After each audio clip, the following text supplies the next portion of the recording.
To a lunch and learn, I do want to bring up Mark from Heritage Family Credit Union, who has generously sponsored all the rest of our luncheons for the rest of the year. So with that, we're able to videotape it for our members that couldn't make it, and obviously some of you that went through the last one, that was very helpful for people that couldn't make it day of, but also we then put it on our website later under this lunch and learn specific topic, so that if people missed it or you guys want to go back and share it, that's available as well. So with the generous sponsorship of Heritage Family Credit Union, we're able to do that. So I want to have Mark come up just for a couple minutes and introduce himself, and just kind of talk a little bit about the credit union. All right. Hi, I'm Mark Rooftop. I'm with Heritage Family Credit Union. I'm the AVP of Community Development. I really appreciate the opportunity for the credit union to be part of this lunch and learn. We're located right down on Pleasant Street, right here in Bennington. That's one of our locations. We also have a new branch that opened up about a year ago up in Manchester. And so if you're not familiar with the credit union philosophy, we're a not-for-profit financial cooperative. That means we're owned by our members, and any money that we make doesn't go to pay my salary and for buildings. It goes back to our members in forms of typically higher savings rates and lower loan rates. We do have a couple of promotions going on right now that might be very useful to you if you are considering solar options for your business. So we are offering a fixed rate of 4.25 for up to 4 years on a home equity loan or business line of credit, and it's going to be it's for new money only. So it means if you already have a line of credit, it's not applicable. And we also have another promotion going on. I'm sorry, that wasn't for the line of credit. That was for the new equipment loan. So if you're looking for a new equipment loan, that's for 4.25. We have a line of credit option available now that's prime minus 5.5% for up to 12 months for $100,000. And the business line of credits renew annually for the first year, up to 2 years, depending on your situation. And the rate would be, after that time, it would be adjustable according to prime. So we also have, if you're interested in solar for consumers, we have a special going on, for your house. Rates are as low as 3% APR for 12 months and then 6.25% after. So it's a great option to get into the solar game. So great, thank you very much. Thanks for being part of this. Great. Thank you, Mark. So with that, I do want to introduce Danielle and Bill, who are with Grassroots Solar, so I won't waste much time because I know they've got a great presentation for everybody. So thank you guys for volunteering to do this and sharing some information with us today. Well, Thank you. thank you for having us. Thank you, the Heritage Bank, for having us. We appreciate everybody coming out for lunch. Feel free to dive into your sandwiches while we're talking. So what we're going to do is basically give you an idea of how businesses can benefit from solar. Residences can also benefit, but our main focus here is you want to reduce your costs and increase your bottom line. So solar can help you do that. So we're going to run through some of the technology that you can use and then show how it specifically applies to businesses in Vermont. So I am Bill LaVerge, as he mentioned. I was a furniture maker for 26 years, got into solar 6 years ago. After volunteering at Solar Fest for 20 years, my wife and I finally said, let's go up and put up the solar panels, hired a local company, and then I said, you know what, we need to tell everybody to do this. And so we had a big party, and they said, you should come work for us. So I did. I worked with them for 2 years and have been on my own since then. I wanted to be able to show people how to go off-grid. I wanted to be nationally certified, and so there were some things that I could see that there were opportunities. So I got NABCEP certified, which is a national certification for electrical professionals. That's sort of the certification. There isn't really a solar certification in Vermont. So if you're looking for an installer, see if they're NABCEP certified. And we also have some connections with a couple other companies, SunPower and Sonnen. And I'll let Danielle tell you about her. And I'm Danielle LaBerge. I'm Bill's daughter, and my background is in environmental studies and ecology and restoration in parks, and I sort of changed my focus when my dad started getting into solar and was asking him when I could come work for him. And so I got my NABCEP certification as well. So we're both nationally certified. And I use actually a lot of the same techniques I used to use for forest surveys for solar evaluations, because you have to, measure the sun either way.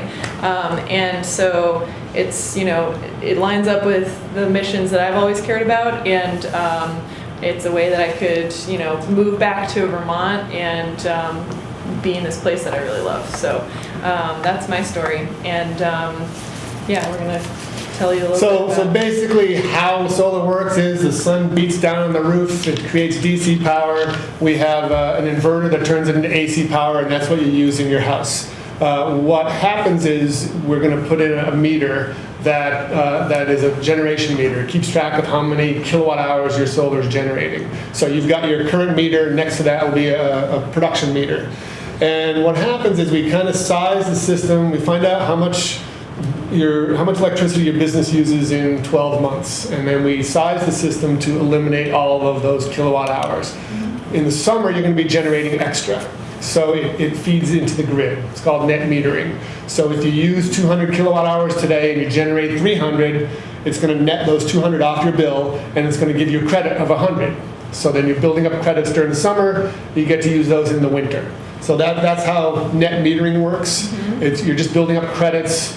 You can actually have, I have a picture in here of our solar array. If Danielle lived in Burlington, I could send them to her meter up there. You get to allocate which meter they go to, as long as it's in the same utility.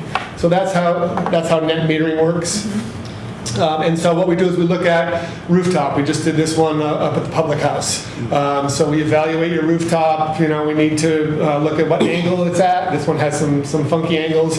But we just do an evaluation of, here's the angle, here's the direction it's facing. If we put X amount of solar on it, here's what it'll generate. We have software that says, based on your longitude and latitude, here's what you're going to produce. So we can give you a pretty good report. If your business has a flat roof, there's different ways of doing ballasts on there. This is the Hampton Inn up in Manchester.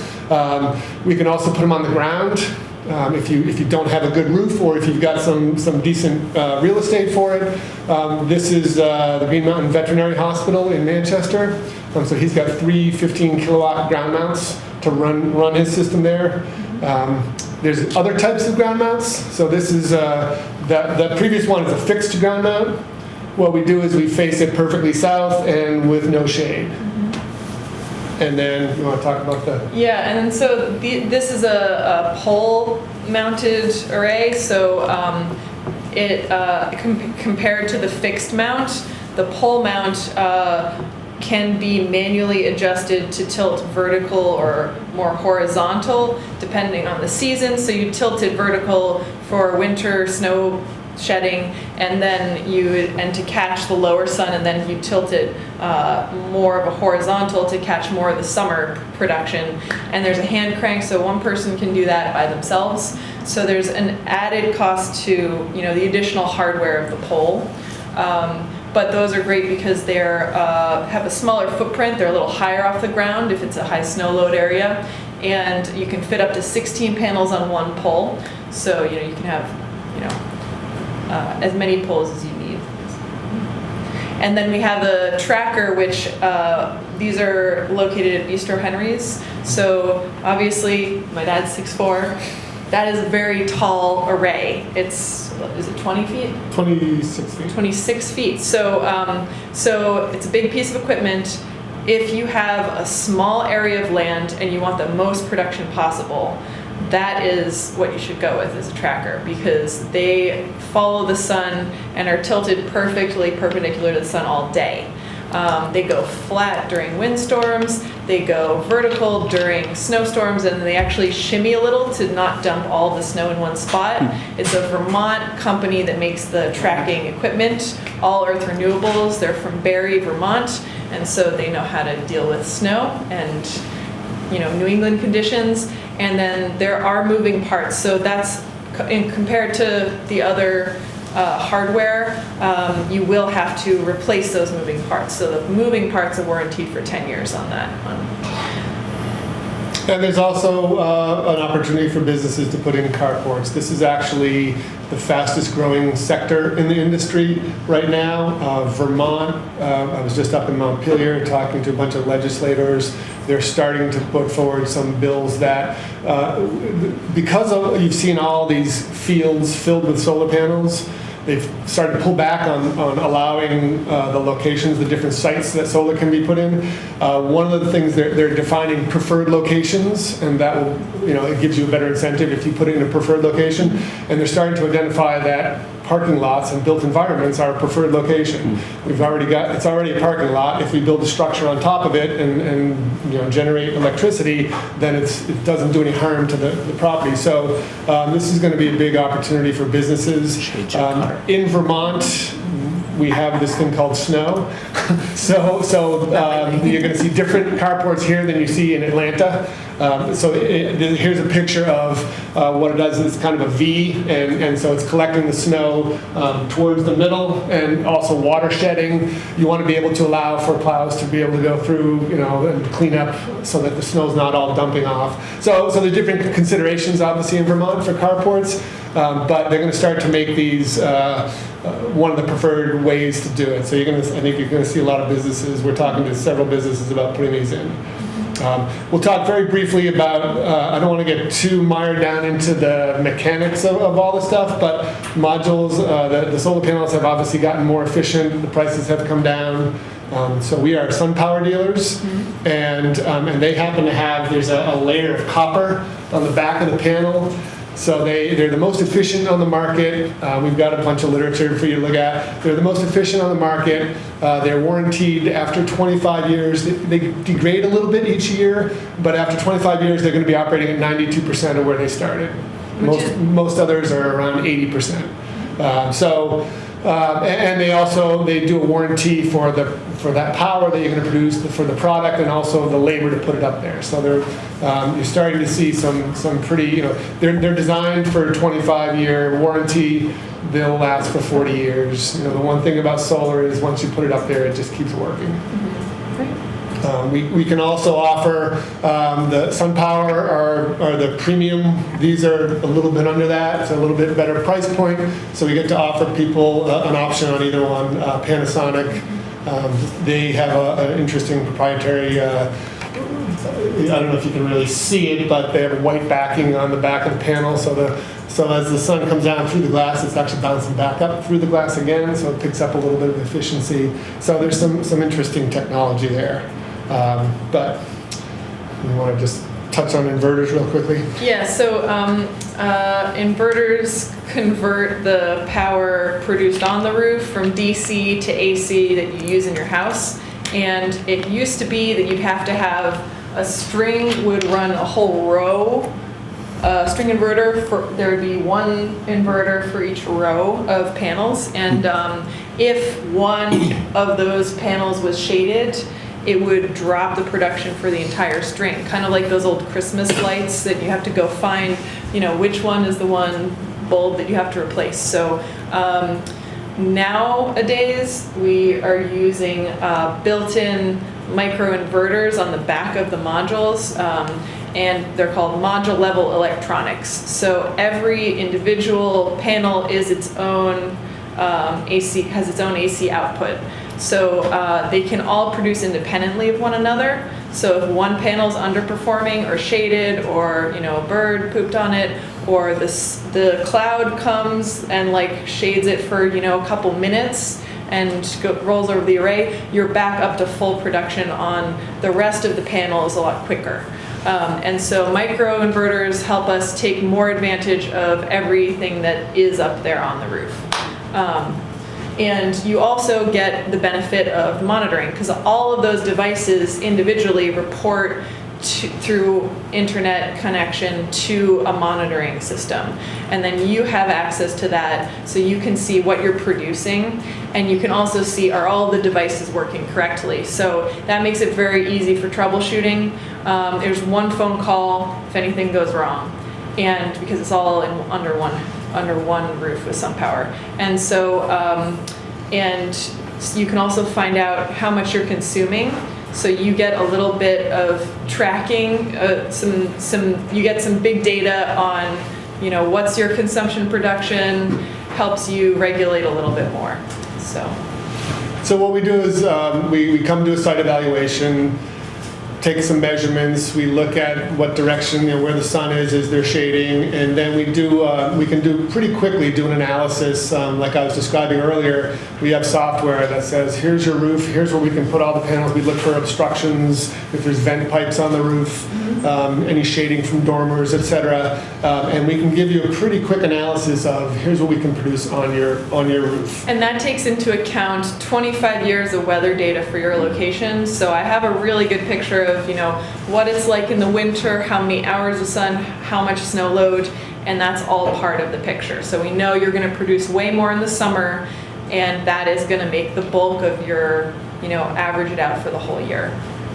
And now we'll get down to the money part of it. So we described how net metering works. So for every kilowatt hour you generate, it knocks a kilowatt hour off of your bill. So right now you're paying 16.4 cents per kilowatt hour. That's what it's worth. In addition to that, right now they give you a 3-cent bonus. So it's a 3-cent adder. So you're actually getting paid, you're paying 16 cents, they're paying you 19 cents to produce it.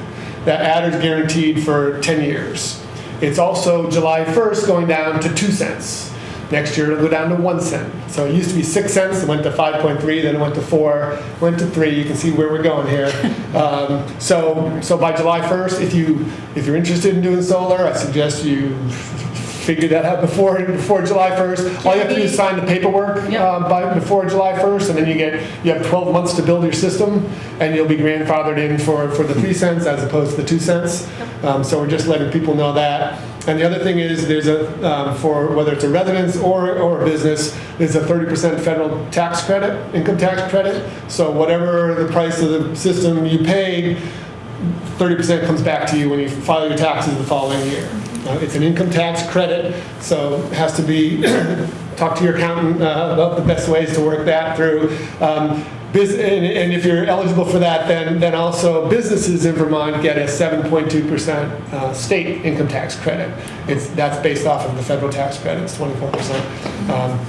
And right now there's 100% under the new tax laws. There's 100% bonus depreciation. So most residential solar returns about a 10% return on your money. If it costs $16,000 to do it, it's going to produce $1,600 worth of electricity. So you're immediately going to get a 10% return, which is a pretty good return. For businesses, it's way more than that because you get to depreciate the equipment, you get the state tax credit, the Vermont tax credit, 37% tax credit right away. With the tax credits, there's a couple things going on. One is they have a Section 179 deduction, so you can expense it. Or you can do the bonus depreciation and get the tax credit. So you're going to talk to your accountant because they're going to look at everybody's situation and how the income is reported on the business. But there's a great opportunity. I'd say it ends up being closer to 14% return on your money for businesses, and you got rid of your electric bill.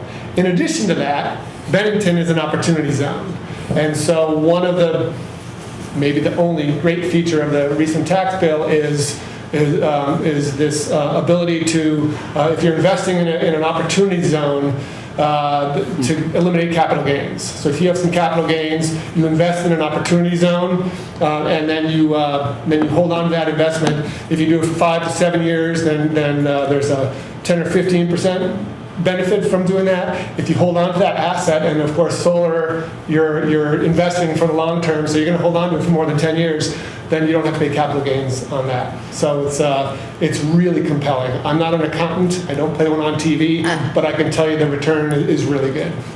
So that's something else to consider because Bennington is an opportunity zone. The town of Bennington or the county of Bennington? You have to look, they have zones on their Okay. maps, so it's actually, so this is through is it rural development maps? So, yeah, I can send you a copy of the map. Yeah, so the map is a little bit arbitrary. There are Sure. sections of North Bennington and Bennington that are part of the opportunity zone. Yeah, they have it very specific, and there's some places where if you're on the east side of Route 7A, or the west side, you're not in it, but if you're on the east side, you are. The parts of Rutland are, Montpelier, there's a few areas in Vermont. Bennington is one of the biggest ones. So there's a lot of opportunity there. And so one of the things that, as you're looking at your business's ability, what your expenses are. Well, we figured out one of our expenses was putting gas in our car, gas, oil, transmission, etc. So we got an electric car that we power off of our solar panels. So as a business, you can start to look at what your expenses are. So we went with an electric car. We eliminated $250 a month that we spent on that one particular. We figured out what the average was per vehicle. How do you heat your space? If you heat with fossil fuels, if you heat with fuel oil, generally the equation is whatever you pay in fuel oil, you'll pay a third of that in electricity with heat pumps. And then if you're providing your own electricity, well, then you just provided your own heat. So there's opportunities to where if you move some of your fossil fuel expenses onto the electric side and you're providing your own electricity, then you're eliminating. We are this close to having no fossil fuels on our property. Our solar provides power for our house, our office, our electric car. We got rid of the propane heat in the house, and we're just about to get rid of the propane heat in the shop. So now everything will be run off of solar, and we generate that ourselves. So you can really eliminate, you can have a more robust bottom line by eliminating all these expenses. And it doesn't really add that much to the solar. I mean, an electric car will add another 3,000 kilowatt hours. It's probably 3 to 6 panels. So it doesn't add very much to the size of the system. And then you're pre-buying all of your fuel for 25 years. So. And do your financing for your local credit union, and you're putting, instead of giving the utility the money, you're giving it to yourself through your local credit union. We'll talk briefly about batteries because a lot of businesses have peak charges. Huge demand charges, and one way that you can eliminate those is batteries. So I've got a picture of a few. These are lead acid batteries here on the bottom right. And this one is like a salt water battery, which is kind of cool technology. Mostly what we're working with right now is lithium ion. So a lot of people have seen the Tesla Powerwall on the left-hand side. Green Mountain Power has a big deal with those. We tend to use either Simplify or Sunland batteries, which are in the center. But what they do is they give you an opportunity to, generally for residents, this is sort of your usage curve. You're using in the morning, you're using in the afternoon. Businesses may not be the exact same, but you can see when you're producing solar. So what the battery does is it allows you to even that out. So you can use some of your solar at night. You can program your battery to say, I want to run my building off of my solar at night. The sun's not shining, but the battery has been powered by the solar. So you can start to do more energy management. And one of the things is with peak shading. So if we can identify which machines cause you to go over that threshold, and because what happens is you go over that threshold for 5 minutes, and that's your bill for the month, even if you did it once. And so if we can identify what that is, we can actually program it so that when that machine gets ready to kick on, it's actually going to draw from the batteries instead of Green Mountain Power. So then so the battery can start to pay for itself. It used to be that batteries would just be, if you lose power, they're back up. Now you can actually start to program them to do self-consumption, run your house off of the battery at night, or do some peak shading. Right, and also if you have a time of use, so there are peak and off-peak hours to your bill. We are also able to program the battery for different times of day to charge and discharge. So you can charge when electricity is 10 cents and discharge the battery when it's 20 cents or 24 cents now, I think. So it can fix that difference between your rates during different times of day too. So you can reduce the demand charges, but also, buy low, sell high with your energy. So this is a sizable battery bank that we did. We took part of Emerald Lake State Park off grid for Green Mountain Power. So these are, I showed you some of the Simplify batteries. So this gives them an opportunity to take one whole section of their grid off the grid. So Green Mountain Power still owns it. It's just not attached to the rest of the grid by the twigs and twine that go through the woods and fall and come down every winter. So that's one way we're using batteries. I've got a couple other examples of batteries. This is a Sonnen battery that I pointed out for one customer. They've got their solar. And then this one has some simplified batteries underneath the little bench over here. That's another residence. Oh, so he builds the bench to hide the battery. Yes, exactly. What came first, the bench or the I don't battery? know. We also have little portable devices. So this little yellow suitcase is a lithium-ion battery, and I tested this. We have an apartment. This is a propane heater that runs on regular household outlet. So when it was 28 below zero, I ran that heater and the refrigerator in this apartment off of this one little suitcase. So you can bring this with you. I mean, we bring it out into the field when we need a cement mixer out in the middle of nowhere. We had one of our friends needed to shear some sheep and didn't have power out in the barn, so we let them use the little suitcase full of sunshine there. They're pretty cool. They have a little solar panel to charge them if you're out in the field, or you can just plug them into a regular outlet. So interesting battery technologies. Yep. And then we'll just quickly go through why you should do it. I mean, it's just there every day. All right, maybe not every day. It is Vermont. But you don't have to pay for it. Someone had posted on Facebook, if God had wanted everyone to have free electricity, he would have put a giant fusion reactor up in the sky. Oh, yeah. Yeah. So it's there. And once you get the panels up, they just keep working. There are panels that are 40 years old. I would say solar is really good for everybody who has an electric bill. I mean, literally, what will happen is you can see the little icon there that says, with the solar panels. So basically, that's going to say, here's what you generated this month. Here's what you used. This was, right now there are certain fees on your bill that are not bypassable. We can't eliminate those. We were grandfathered in, so back when you could have a negative bill. So our bill in the summer is usually minus $273. So anybody who has an electric bill really can use it. We think one of the best reasons to do it is because of the environment.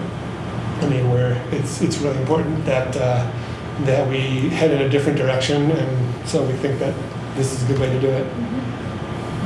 It also adds value to your property. So this was an independent study in 2015 found that if a home has 3 kilowatts of solar, which is pretty modest system, $100 a month bill, then it increased the value of that home on resale by $15,000. And that is, when someone goes to buy a piece of property, they're looking at what are the bills.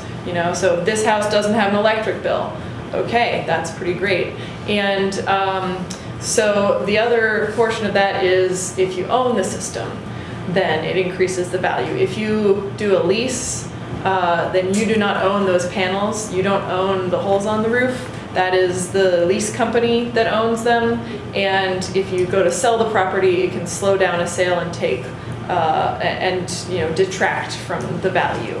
But for an asset that you own, or one that you're financing, own or loan, it will add value to the home or business that it's part of. And so if your business doesn't have an electric bill, then obviously it makes it more desirable. We haven't, real estate appraisers are slow to really identifying the value. I mean, this was based on a nationwide study. Obviously, it's going to depend on the real estate market and all that. But it's interesting because when you go to buy a business or a home, you look at what's the principal, insurance, the taxes, and what are all the bills. And so if you have a place that has no electric bill, then it makes it more desirable.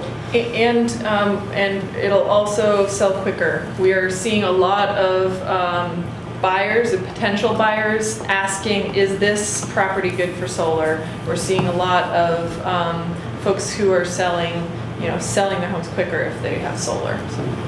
And I know you're going to have some questions. One of them is always, what about snow? Yeah. So we, if there is a steep enough pitch on the roof, the snow is going to shed as soon as the sun comes out. Obviously, that doesn't happen when it's -20 below, but nothing's melting in that case. But if, normal snowstorm, next day there's, sun comes out, it's, 20 degrees, and the panels are going to sense light, electrons will flow, it warms up that bottom layer of snow and it slides right off. If it's on a flat roof, the snow's, and you get 8 inches of snow, it's going to take a while for it to melt. That's right. When we do our projections that we talked about, the software that will analyze what you're going to produce, it takes into account how flat is the roof. And so you'll see, we do a month-by-month projection. It'll say, in July, you're going to produce 2,000 kilowatt hours, in February, 200. And it's because we know that there's going to be snow and there's no light, and especially if it's like a 15 degrees on a flat roof, the sun is really low, so you're not producing much that time of year anyway. We know that really when we're going to be gearing into full production is in the summer. Solar shingles, people keep asking about them. Tesla's introducing the next greatest model. It's expensive, inefficient. It's a shiny, new, possible toy.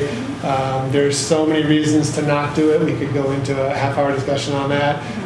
Suffice to say that it's expensive. They're doing them in California right now as test study, and they found that if you put solar panels on your roof, or if you replace your roof with shingles, it costs 3 times more to do the shingles, and it produces less. And then if I put up 20 panels on your house, and we check our monitoring, we can see that one panel's down, we can go and take that one panel down.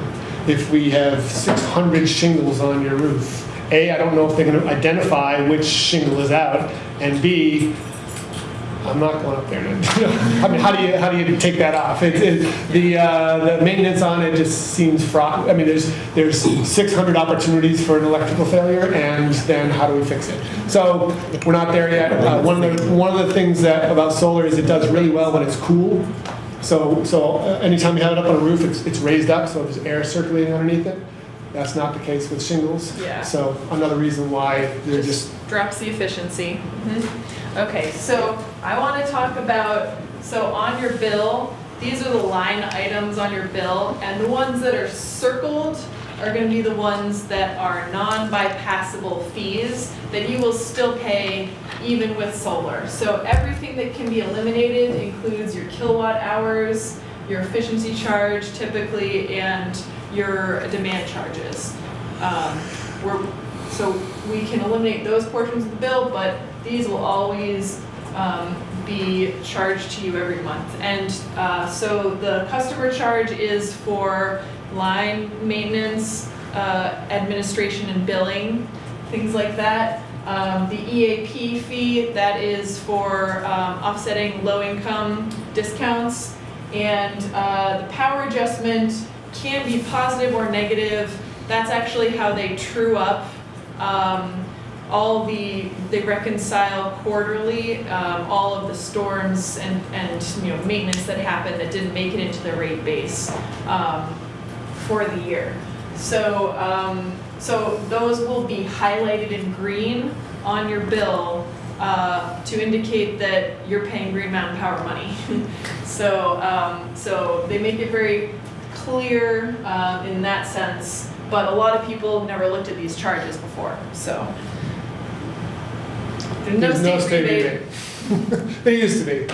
As recently, when we did ours, up until 5 years ago, there used to be a state rebate. There's not. There's just the adder that they give you for the kilowatt hours. And then this is just this is what's going to happen to the federal income tax credit.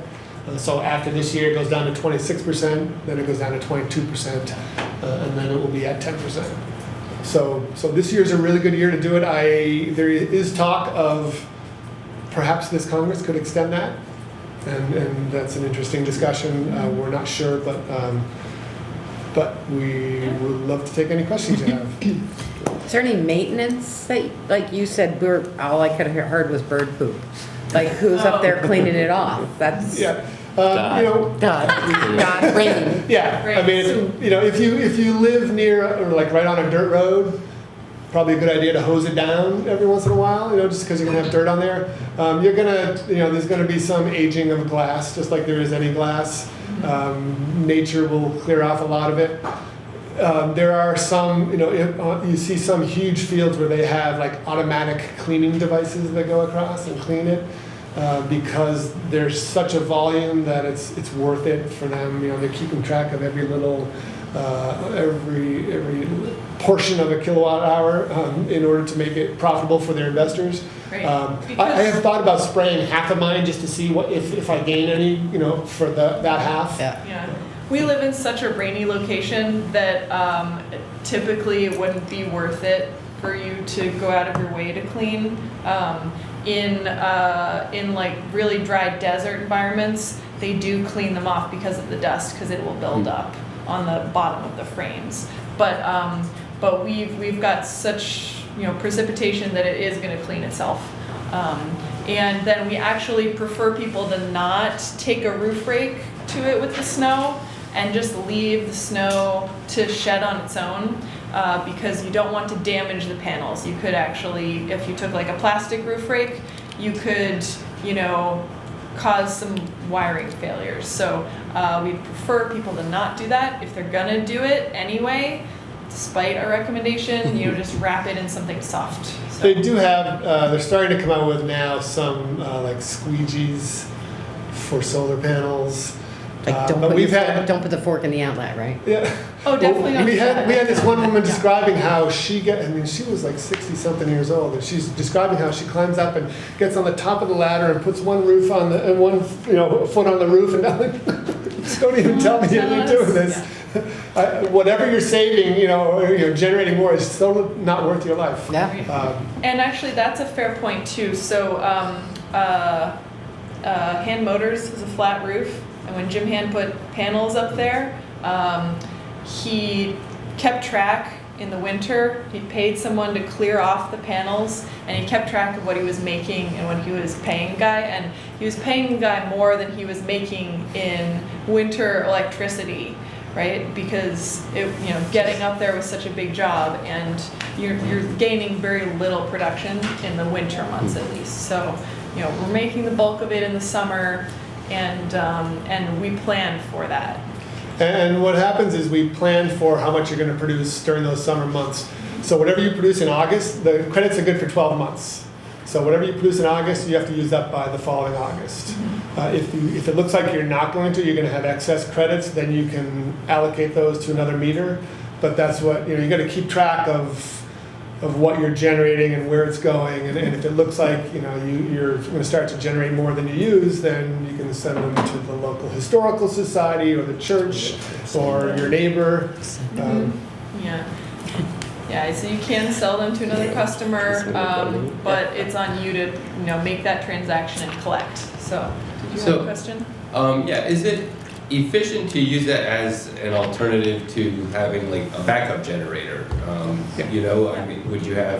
Would one battery suffice, or would you need more? I live in a pretty remote location, and I'm the last, like when the power goes out, You're the last it could be a week, it could be like a week before. Yeah. I mean, this is a solar generator, so basically what'll happen is you'll have an essential loads panel just like you do with a generator.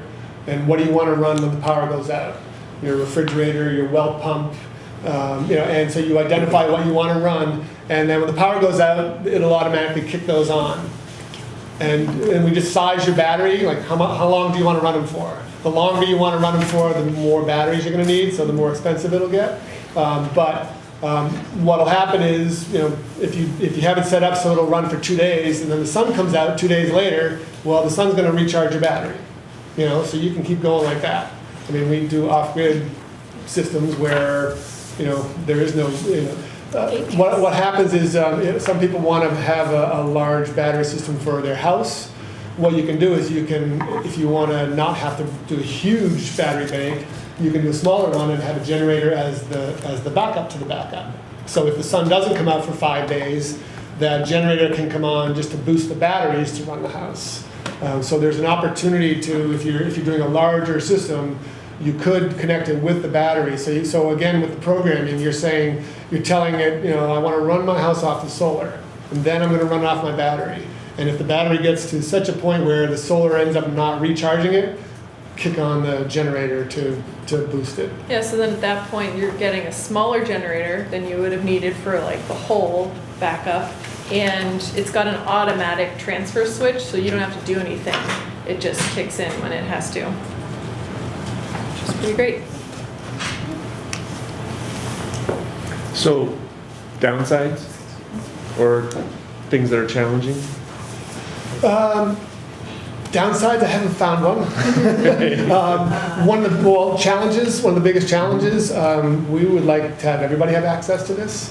Yes. So what we do is we send, different credit unions are starting to offer really good financing options, because, when my wife and I put this up, we were putting 2 daughters through college, and my wife said, there's no way that we can afford $30,000 to put up solar panels. And I said, well, wait a second, what if I took our mortgage and our electric bill, and I refinanced the mortgage, and it ended up so that now the mortgage with our solar and no electric bill is less than the mortgage with the electric bill. I said, well, yeah, of course we do that. We refinanced it, took 5 years off our mortgage, and had less of a payment. So to me, that makes perfect sense. There was a challenge to do that. You got to crunch the numbers and everything, but the numbers work, and we're just about paid off with our system, and we don't pay any electricity. So that to me is the biggest hurdle. Is I would like everybody to have access to this. Yeah. It's getting a little bit easier when we work with financial institutions. I don't want to talk about any competition here, but the Vermont State Employees Credit Union has a really amazing income tax credit loan. So what they'll do is you got to put, if your system is $20,000, when you go to file your taxes next year, you're going to get back $6,000. So your system only costs $14,000. But you don't necessarily have that, a $6,000 down payment.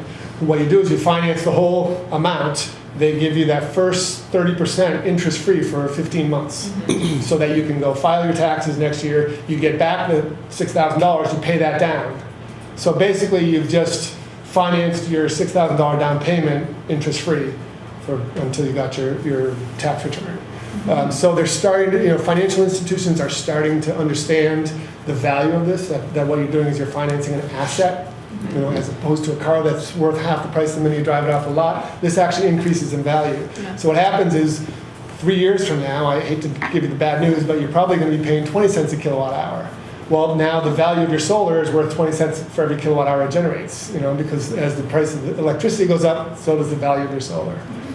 So I would say that the biggest challenge is accessibility to everyone. And then one of the other challenges is not everybody has a good roof. That was going to be my next They have a question. slate roof, or it's, my shop building is actually facing a little bit southeast. I'd rather it be like 20 degrees towards the west. So it could be, if I turn the building a little bit more, I'd get a better production. So not everybody has an amazing south-facing roof or a spot they can put it in their yard.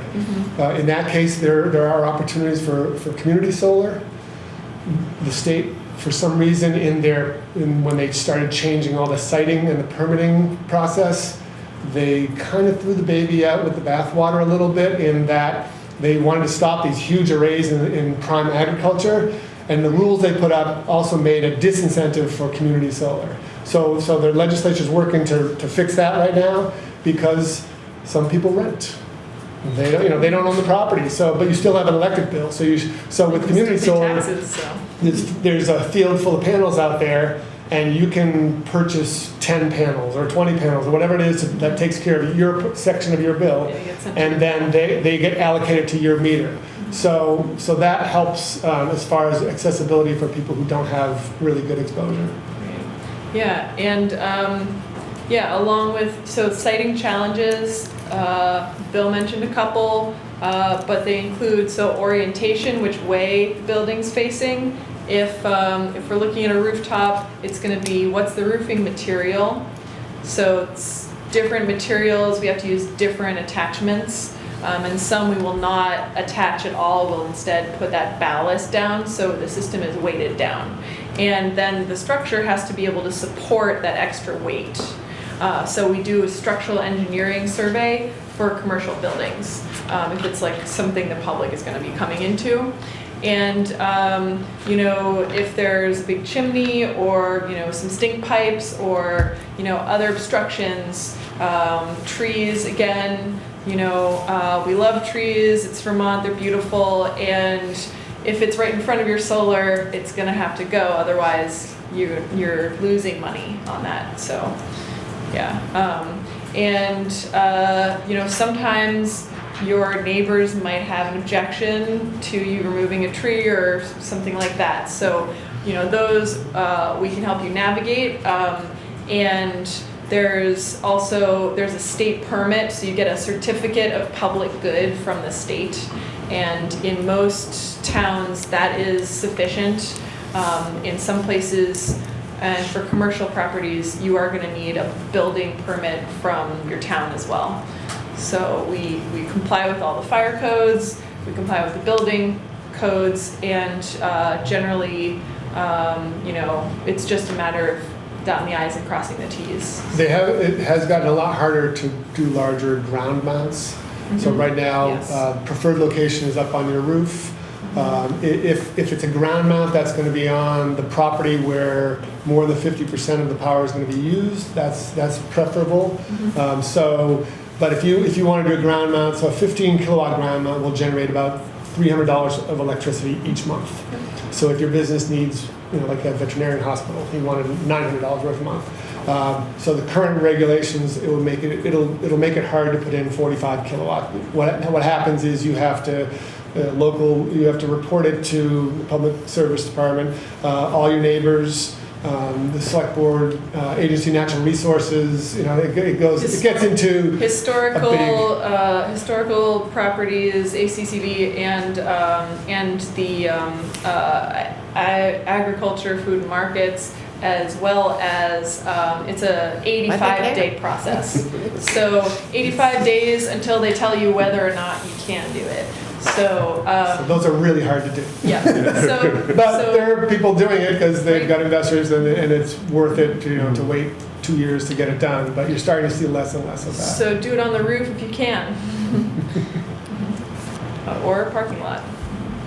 Are there any warranty issues on the roof? Like, when you're attaching to the roof, I mean, what about your roof structure? I mean, I guess in some cases you're putting holes in your roof. So We are, yeah, and we have, weatherproof flashing. So if it's a shingle roof, we're going up underneath, 2 layers, and then there's 3 layers of weatherproofing along the way. So it's not like we're just drilling a hole and putting it in. The preferred roof is a standing seam metal roof, because then we just clip on the seams. There's no penetration. So anytime that we're going to be penetrating, we're doing proper weather sealing and making sure that. Weatherproofing is important. So just from a business perspective for the chamber and for our audience, you said you got into it 6 years ago. How's that been going, and what's one of the best things you found out about kind of running your own business, and what's one of maybe the challenges you found? So as far as running a business, I was a furniture maker for 26 years. I had a pretty good reputation in the area. I was pretty well known, active in the community. So it was a little bit easier to start this business because everybody knew me, and everyone knew that I was passionate about this. I'm doing this to save the planet. So I come by it honestly, and people appreciate that. And they also know that the furniture that I made had some real meticulous details on it, so they know that I care about details. So I think that was easier than originally when I started my furniture making business.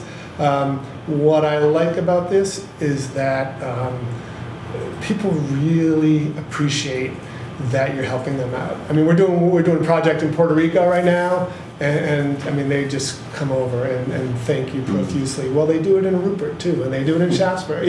I mean, what we're doing is we're helping. People also care about the planet, and they care about their electric bill. You can come at this a number of different ways. I mean, we have people who just want a good return on their investment. well, 13% is pretty good, and you get these other benefits. So people can come at it just from that way. I did it for this woman who's 92 years old, and she said, I will never see this thing pay for itself, but I know it's the right thing to do, so I have to do it. So everyone's going to do it for a different reason. That's why we try and show people, especially for businesses, for your bottom line. I personally feel if you have a business in Vermont and you don't have solar, you're losing money, because of the incentives that are there, and your electric costs are going up. This way you can actually, like Danielle said, you're pre-buying your electricity, and then you're done. You're paying rent when you could own your electricity. So. Yeah. I enjoyed the transition to this business. I have so many people who ask me, because I held on to most of my furniture making equipment for a couple years, and then it was just in the way, and I literally have sold everything now, and I have people bump into me all the time and say, do you miss it? I'm like, are you kidding? I am so busy. And I have something to add too, because for me, the best part of it is that we're local, so we live in the community where we work, and all of our crew are young people who want to live here and have families here, and so the great thing about that is everyone wants to do buy local campaigns for their food, and for local retail, and that's awesome. And so you're shopping local for your energy providers, Right. So. And when you're financing it through your local credit union, you're really putting money back into the community. And you can read about it in your local newspaper. Yeah, Absolutely. exactly. You can think about it When you're having when you're having fish and chips, right? What did you Yeah. say? I said he could think about it while he's eating fish. Over lunch. I'm trying to wrap everybody. Plug everyone in the room shamelessly. Great. Any other questions? We're right about at time, so What I about want my to be homeowner's insurance? Is there any Yeah. No, so No. have you talked to your insurance company, let them know, but it's basically like having another window on your house. If someone's mowing the lawn and they throw a rock through your window, you got to file the way you normally would. But the structural same thing. effects on it is No. not an issue? No, and the same thing so far with appraisals. We haven't seen anyone's taxes go up yet. Good Lord, don't even for say that. commercial, they have started to institute a solar tax for businesses, and it's based on But of course how they many did. kilowatt. Yeah, they're trying to come up with other ways to get it. But for residences, there's no change, and we haven't seen anybody's property taxes go up because they have solar. So far. If it increases the value of your house when you go to sell it, well then it increases, then your taxes will go up because of the value of it. But they're not tacking on and saying, you've got, you got the solar panels, so we're going to tack on more. I'm interested to see if appraisers catch on and make any changes with that. Yeah, so far, so good. But homeowners insurance, it's just like a skylight added to your house. And we hate skylights. We hate them. Yeah, we do. One less the panel for joke. you. Skylights are in the way. They got memes of skylights all over their office. Exactly. Mean faces. Whoever invented skylights. I get it. All right. The sun, Great. but. Yeah. Any other All right. questions? Great. Well, we'll wrap up. Thank you, Bill. Thank you and so much. Danielle so much. Yeah, and Thank you. thanks for